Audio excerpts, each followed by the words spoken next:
اچھا، طواف میں کچھ لوگ تلبیہ پڑھ لیتے ہیں، کچھ قرآن پاک پڑھ رہے ہوتے ہیں، کچھ ذکر کر رہے ہوتے ہیں.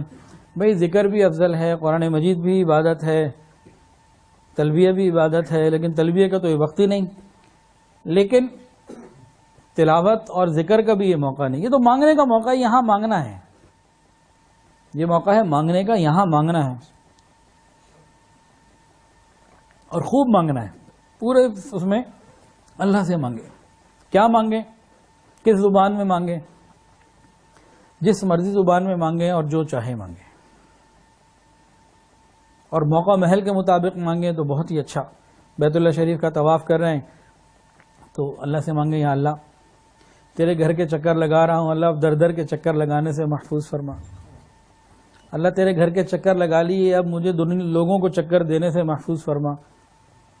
اور اسی طرح اے اللہ، ابراہیم علیہ السلام نے بنایا تھا، ان کی اولاد ان کے ساتھ تھی، اللہ مجھے بھی ایسی اولاد عطا فرما جو دین میں میری معاون ہو، مجھے بھی دین کے لیے کچھ مسجد مدرسہ بنانے کی توفیق عطا فرما. اے اللہ، ابراہیم علیہ السلام نے بنایا تھا، ان کو آپ نے توحید خالص عطا فرمائی تھی، اللہ مجھے بھی توحید خالص عطا فرما. اللہ، ابراہیم علیہ السلام کی اولادوں میں آپ نے انبیاء کو پیدا کیا، اللہ میری اولادوں میں اولیاء کو پیدا فرما. اللہ، ابراہیم علیہ السلام کی اولادوں میں آپ نے رسول اللہ صلی اللہ علیہ وسلم کو پیدا کیا، اللہ میری اولادوں میں کوئی وقت کا مجدد پیدا فرما. بھئی مانگنے میں تو کوئی کمی نہیں ہونی چاہیے نا، اس میں جتنا مرضی مانگے. پھر اللہ نے قرآن میں فرمایا وَمَن دَخَلَهُ كَانَ آمِنًا، جو داخل ہو گیا امن میں آ گیا. یا اللہ امن والی جگہ میں آ گیا، اب حاسد کے حسد سے امن عطا فرما، پریشانیوں سے امن عطا فرما، بے روزگاری سے امن عطا فرما، قرضوں سے امن عطا فرما، ذلت سے امن عطا فرما، بیماری سے امن عطا فرما، بری موت سے امن عطا فرما. اس طرح سے انسان سوچتا رہے حالات کو، اس کو جب کچھ واقعات اور چیزیں معلوم ہوں گی تو بہت آسان ہوتا. پھر اللہ نے فرمایا ہدی للعالمین، یہ ہدایت کی جگہ ہے. تو اپنے لیے، اپنی آنے والی نسلوں کے لیے، قیامت تک کے آنے والی نسلوں کے لیے، خاندان والوں کے لیے، ملک کے لیے، پوری امت کے لیے انسان اللہ تعالیٰ سے ہدایت مانگے. پھر فرمایا برکہ، یہ برکت والی جگہ ہے. یہ قرآن مجید کے مبارکہ، مبارکم وہدی للعالمین، برکت والی جگہ، برکت اللہ سے مانگے. اللہ میری جان میں، مال میں، عزت میں، آبرو میں، صحت میں برکت عطا فرما، اولاد میں برکت عطا فرما، کام میں برکت عطا فرما، حافظے میں برکت عطا فرما، علم میں برکت عطا فرما، عمل میں برکت عطا فرما.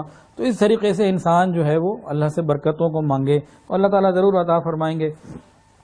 اچھا، دوران طواف بیت اللہ شریف کی طرف نہ جائے، ہاتھ نہ لگائے. وہاں خوشبو لگی ہوتی ہے، اس کو خوشبو نہیں لگانی. بعد میں موقع ملے تو اپنی جگہ، لیکن دوران طواف نہ جائے. اس کا بھی بہت احتیاط کرنے کی ضرورت ہے. تو انسان جب وہاں مانگے گا اللہ بڑی دور سے آیا ہوں، بڑی دیر سے آیا ہوں، اللہ رحمت فرما دیجئے، میں تو گناہوں کی معافی، لوگ تو یہاں نیک اعمال لے کر آتے ہیں، میں گناہوں کے پلندے سر پہ لایا ہوں، گناہوں کے بوجھ لایا ہوں، میرے اللہ معاف کر دیجئے. اللہ آپ نے یہاں آدم علیہ السلام کی توبہ قبول کی، اللہ میری بھی توبہ قبول فرما. یا اللہ یہ وہ مقام ہے جہاں رسول اللہ صلی اللہ علیہ وسلم نے دین کی محنت کی، اللہ مجھے بھی دین کی محنت کی توفیق عطا فرما.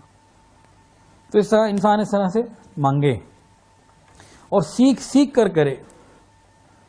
عمرے کو سیکھ کر کرے، بغیر سیکھے کرنے میں بڑا مسئلہ ہوتا ہے. اور لوگ ادھر ادھر جس کو داڑھی دیکھتے ہیں نا، اس سے جا کے مسئلہ پوچھ لیتے ہیں. علماء کے ساتھ سفر ہو اور مسئلہ پوچھ کے طریقے سے کریں، پھر بہت آسان. اگر انسان نے مال بھی خرچ کیا، وقت بھی لگایا، سارے کام کیے اور اس نے مسائل نہیں معلوم کیے، علماء کے ساتھ نہیں تھا اور وہاں کوئی غلطی ہو گئی تو سب نقصان ہو جاتا. اور ہمارے تجربے میں آئی ہے اور ہمیشہ ہر سفر میں آتی ہے کہ شاید اگر اکثر نہیں تو ایک بہت بڑی تعداد واقف ہی نہیں ہوتی کرنا کیا ہے، پتہ ہی نہیں ہوتا کرنا کیا ہے اور کیسے کرنا ہے.